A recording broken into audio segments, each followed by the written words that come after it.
God bless you, everybody. I don't have much time. I'm just going to do this short video on this dream that I had. And so I'm just going to move right into the dream. Basically, this is what happened. I'm in business attire, right? And there's two other ladies who are in the dream. I don't know them, but they're just two other ladies in the dream. And they are also in business attire. The dream sort of centers around this elevator. And I'm holding the elevator door open, waiting for the third girl. But for whatever reason, she never shows up.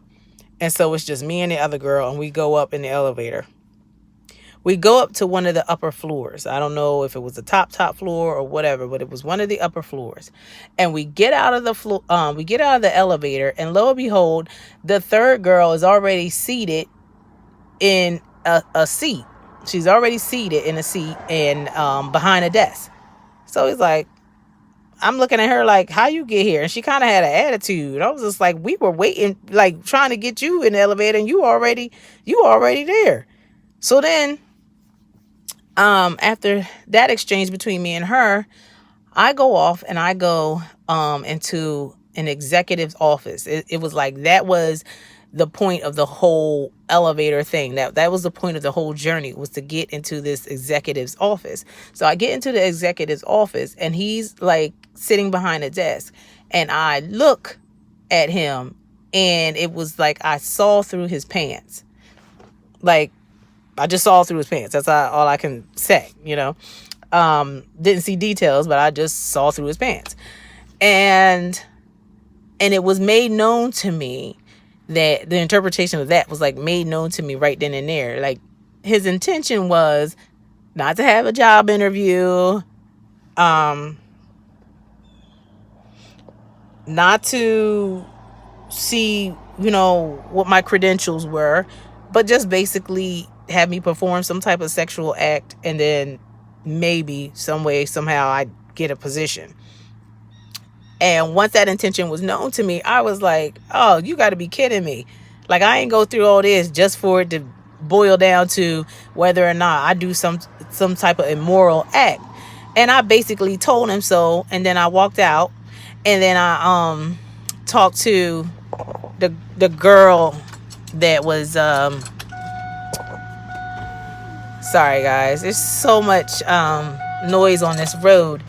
So when I went out, I spoke to the third girl again that was sitting behind the desk, and I was just like, really?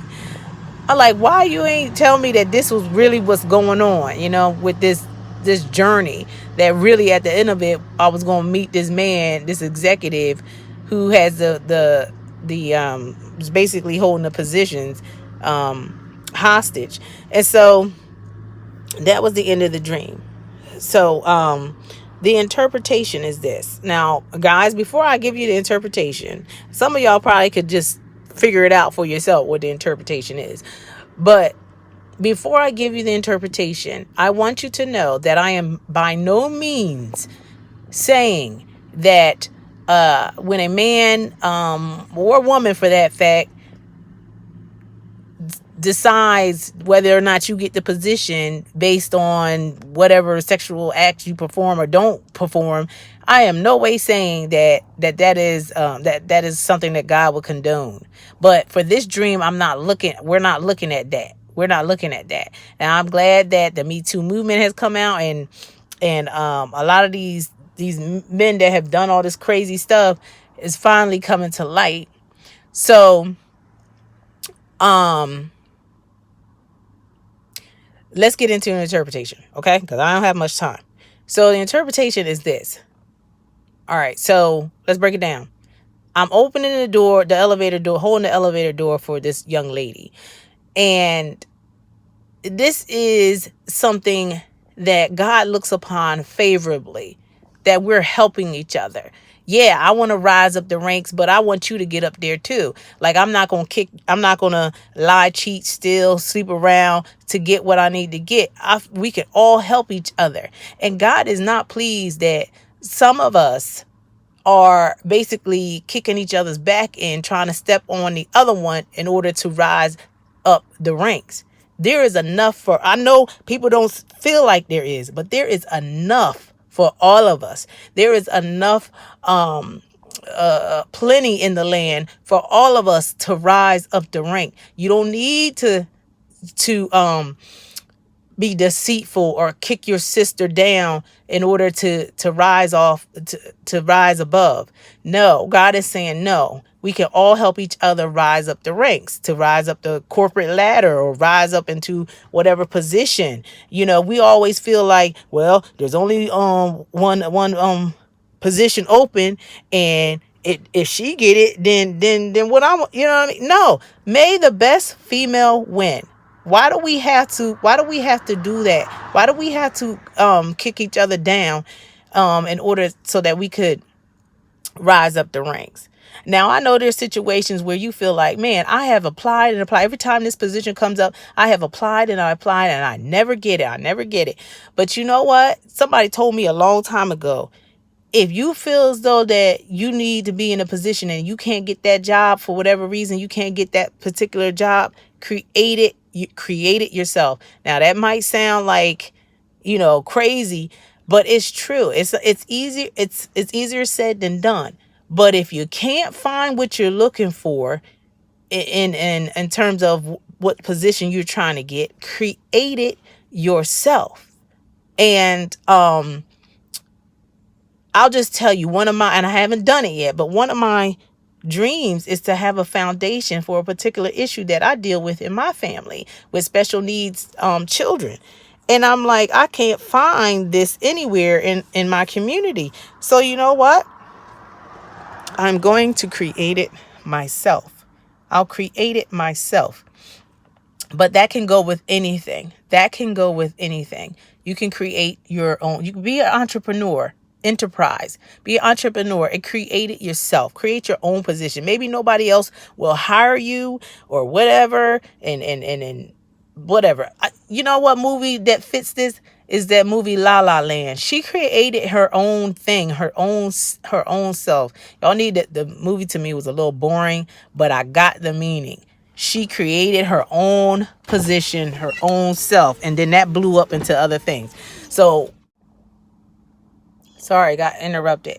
So the second thing is, when I got off the elevator, I see old girl sitting behind the desk. She already got the position somehow. She had already arrived. And but she ain't tell me, like, look, this is like, she was wicked in the way that she conducted herself, because she ain't tell me, she ain't warn me, she ain't say, yo, this is how he do, da da da da. Like, I could have been in a position where I couldn't have walked out. The man could have been like, such a creep that, he forces people. So, it would have been nice that if she would have warned me, like, yo, this guy only want one thing. Da, da, da. That way, and you can't believe everything that everybody say. So, but at least I would have been prepared. I would have, your girl would have been like maybe packing something. I don't know. She would have had something. I would have had something to be able to protect myself, or I would have had my cell phone on with the 9 and the 1 already in there, something, so that I would be aware. Now, that's not to say, now look, all right, that's not to say that all these stories that have come up lately, all right, all these stories, and I ain't blaming the victim, but I'm just saying, if all these stories that have come up, if I would have known that this person was this way, then I would have never went somewhere alone. Now, we got all these people in and I'm trying not to say their names, but y'all know the people that recently been in the news, that it's like they were well known in the community that they, rape people or they give them drugs and knock you knocked out and they know all this stuff, well known in the community. But you, as a single female, you go to this person's house for a job interview, knowing that this is how this person rolls. So it's like, if you know already, and not saying it's right that anything will happen to you, but if you know already, it's just like, why are you going to this man's house Why you going to this man's house and you know that that's how he rolled? But anyway, in my dream, I didn't have the option of knowing or not knowing. You know, I didn't have the option of knowing. It would have been nice. And so God is saying, as sisters, we gotta hook each other up, and we gotta hook each other up in terms of like, look, treat each other as little sisters and be like, look, I'm looking out for your well-being. You ain't gotta believe me, but at least, you know, in the back of your mind, be prepared. This is how this man roll, you know. And if we want to act like, you know, because women can do anything that men can do, and we want to act like that, you know what I mean? And all right, in terms of strength, in terms of physical strength, an average man is stronger than an average woman. All right, period. And y'all can sit there and argue and say that's not politically correct or whatever, but an average man is stronger than your average female, and he can overpower a woman. So that's why we have to use our intelligence to be able to get out of some situations. You know what I mean? So that's the second thing, is that we don't warn each other. We don't look out for each other. We have to look out for each other. Okay? So when I got there, the third and last thing is that when I got into the executive's room, I could see right through him. I could see his intention. So at that point, I had a choice. I could say, okay, well, let me go ahead and sleep with this man so that I could get me a job. You know what I mean? At that point, I had a decision to make. And God is saying that you too, ladies, you have a decision. I'm not talking about somebody having a gun to your head or somebody holding you down. I'm not talking about that. I'm talking about where a man is like, yo, you going, you know what I mean? Like, a man is like, you going, and you like, okay, I will, so that you could, you know what I mean? Hoping that you get the part in the movie, hoping that you get, you know what I mean, that high powered position because you did whatever you did sexually to that man. And then when you get the position, then you have a nerve to be mad. And then want to go out and talk about I'm me too. No, you had a choice. Now, don't get me wrong. I'm not saying that the fact that the man even offered the proposition is right. I'm not saying that. But what I'm saying is, how you gonna be mad? Or let's just say that you don't get the position. You did whatever sexual act with the man and you don't get the position. And then you're just like, well, he said da, da, da, and you know, now I want to be Me Too movement. Now I want to be Me Too. No. He asked you and you did it. He asked you and you did it, and he reneged on what he said he was gonna give you. You don't then get to go say that you've been sexually harassed or whatever. At the point that he propositioned you and said that, look, the only way you're going to get this part in this movie, is if you do some type of sex act. That's when you say Me Too. That's when you go and you file whatever you need to file. You don't get to do some type of sex act with the person and then get mad. No. You should have never done it. You should have never done it. Now look. So God is saying that we need to always choose righteousness when we have a choice, when there's a choice to be made. We need to always choose what's right and what's good. And we know, morally speaking, that biblically speaking, that's not of God. We always need to choose something what is of God. And that's not of God, to just sit there and go along with it because you want that position so bad. You want that part in that movie so bad that you're willing to go ahead and do it. Or this is how the industry is, and it's just got to be done. And I've heard it about every single industry that's like that. And I heard rappers that if they want the ones that really blow up. Now I don't know if it's true or not, but they said the ones that really blow up, they have to engage in some type of homosexual act. Well, you know what I mean? Like, well, we need to, as Christians, as followers of God, we need to say, I'm not talking about the world. World could do whatever the world want to do. But we as Christians need to stand up. Well, I guess I won't be an actor in your play. I guess I won't be on Broadway then. I'll have to create my own thing. If the whole industry is saying that this is how it is, and if you don't, and I feel the Holy Spirit on this, if the whole industry is saying that if you don't play the game, then you are not going to rise up the ranks, or you're not going to be an actress in this town, then I guess I won't be an actress in this town. And I will go to my God and I'll say, God, this has been my dream, that I want to be an actress. And I believe you put this dream in my heart. And if this is what you want for me, then you'll open the door somewhere else. Maybe it won't be Hollywood. Maybe it'll be something else. Maybe it'll be Christian movies. Hopefully, I don't want to say that. But maybe it'll be in some other studio that doesn't get down like that. Okay, so, and money, the love of money is the root of all evil. And so sometimes we can get wrapped up in things that we never thought that we would have ever done.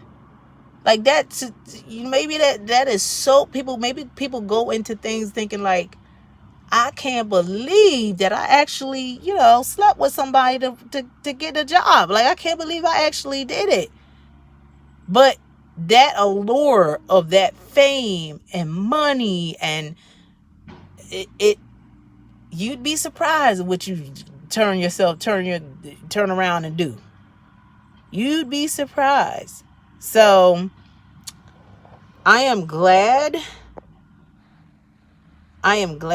with all these things that have come out, and everybody has basically lifted the skirt of the industry, showing that there's a casting couch. People have been talking about that for years, and it's finally come out, and it's finally been what do you call it, exposed. It's finally been exposed. And then I believe there's still more to be exposed. But at the same time, God is saying that we need to do what we need to do, what we can do. We don't want to add to the problem. If all the women in America said, we ain't gonna play this casting couch game, then there wouldn't be no casting couch. If everybody say, oh no, don't nobody get down, like none of us is getting down like that. None of us gonna put out for no position or nothing like that, or I ain't gonna let you feel on me, or whatever it is that they say they need to do in order to do it. If everybody put their foot down, then this wouldn't even be a conversation. So I don't know. That's all the time I got, guys. I just want the summary of it all. I just want a summary, because sometimes I go off on tangents. So I just want to summarize. God wants us to work on our sister relationship, basically. He wants us to look out for one another. He wants us to not beat each other down, but to pull each other up and say, look, there's enough out there for all of us. They want us to think, the world wants us to think that there's nothing out there, like there's that there's lack, that there's only a certain amount. I remember when I was going to college or whatever, and they said that it is the diamond industry has. They said that the diamond industry, they said that diamonds were rare, and our economics teacher said that that's a falsehood. That they put that out there so that people could, so that they could jack up the value of diamonds.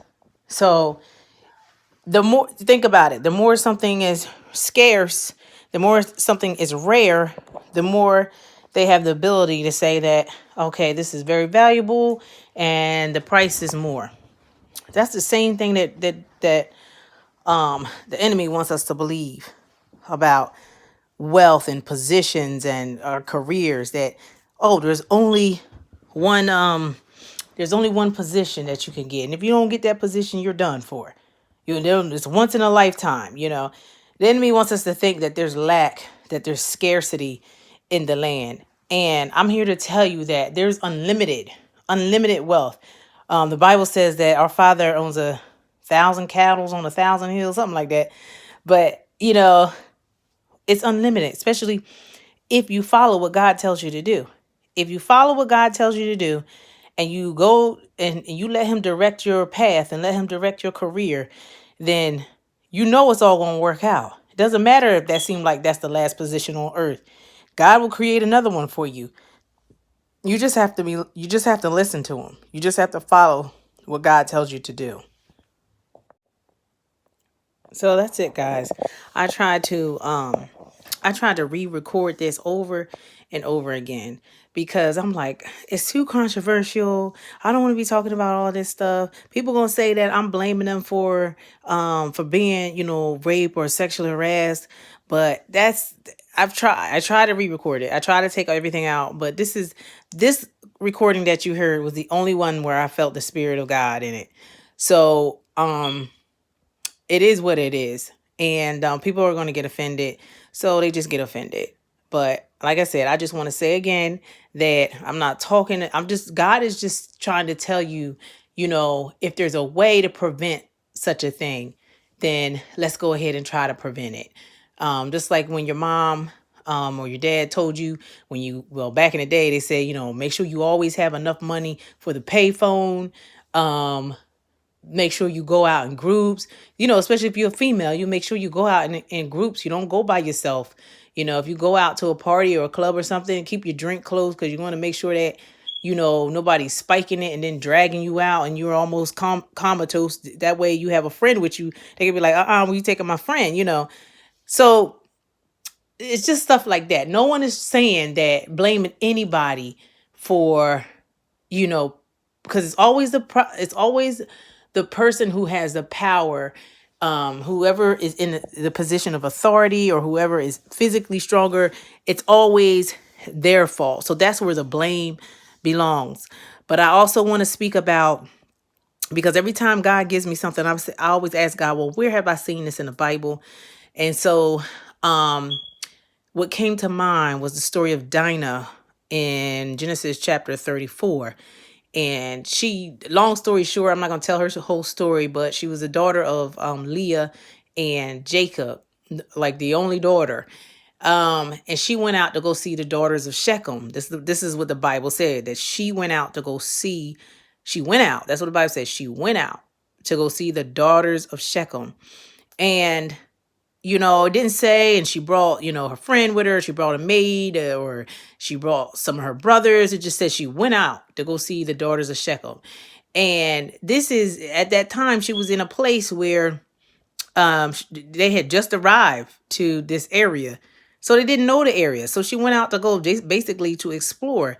Now, if you don't know the area, whether you know it or you don't know it, I mean, the biblical times was dangerous times, because Abraham and Isaac, they had lied on they wives and said that they were their sisters, because they knew that these people had appetites for strange women or different women. So why then was Dinah just allowed to just go out? So she went out, and long story short, I ain't gonna tell the whole story, but you can find it in Genesis chapter 34. So what happened? She go out, and she end up, long story short, she ended up getting raped. Now, like I said, it's the who's to blame? The rapist is the blame, okay? But could it have been prevented? Could it have been prevented? Maybe she took a couple of men with her, maybe she took some of her brothers, or maybe she just didn't have to go at all.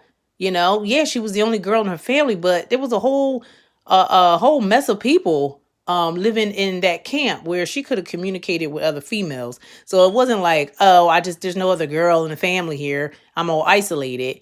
No, there was other, I'm sure there was other girls, servant girls, different type of girls, whatever, in that the community in which she lived in. So it wasn't wise to go out. But God is just saying, he loves his daughters. He loves his daughters. And he's just saying that as females, as sisters, we need to out for each other. We need to look out for each other and protect each other. And in my dream, it's just showing you it was just like doggy dog, and everybody want to do what everybody want to do to get ahead, and they don't care about what happens to you. So, and God is saying it's time, especially for those that, for those of us that are Christian, it's time for us to, we need to be held to a higher standard. We know the world gonna do what the world gonna do, but we're not of the world. We just in the world. We're in the world. My dad used to say this all the time. You're in the world, but you're not of the world. So yeah, you in the world. You gotta work in the world. You have to, climb the ladder, through the world or whatever. We don't live on an island. So we do have to be amongst the Gentiles, so to speak. But we don't have to follow their ways. We don't have to bow down to we don't have to bow down to Baal, so to speak. We need to go and do things righteously. So that way, when you finally do arrive at the top, you have nothing to be ashamed of. You don't have to be, as they say, oh, I slept my way up to the top. No, you get up there in an honorable way, and God is going to make a way. And it's just it's some encouragement for some woman out there who has been doing everything the right way. And maybe you've seen people sleep their way to the top, and you've just, acted honorably, and you feel like, man, is it worth it? Because I'm sitting here and I'm not getting anywhere. But God is saying that, and I feel the Holy Spirit. Please hear me. Please hear me. Please hear the Holy Spirit speaking through me. So you're saying like, man, I did it the righteous way, and I've had no increase. I've done everything you told me to do, God. I've been obedient, and I've done it the way that in a way that which would please you, and it just seemed like everyone is surpassing me. God is saying that keep on going the righteous path that he's left for you to follow. Keep on following the footsteps of Jesus. And God is saying that it is all going to work out. And you know what? You never know. I'm not wishing nothing on nobody, but you never know. Somebody that got up to the top dishonorably, you never know. The rug might be pulled out from under them. And I ain't wishing no harm on nobody, but the rug could be pulled out from under them. They could be exposed. How embarrassing that would be for everybody to know that you slept your way up to the top. So God's saying, just keep on being the good, the good, integral you that you are, and keep on doing it the Christian way. So God just wanted me to tell you that. Be encouraged. Be encouraged. God has never failed you, and he's not going to start now. So be encouraged. You're gonna get there. You're gonna arrive to the place that God has promised you. All right, guys. So God bless you. I love you. Take care.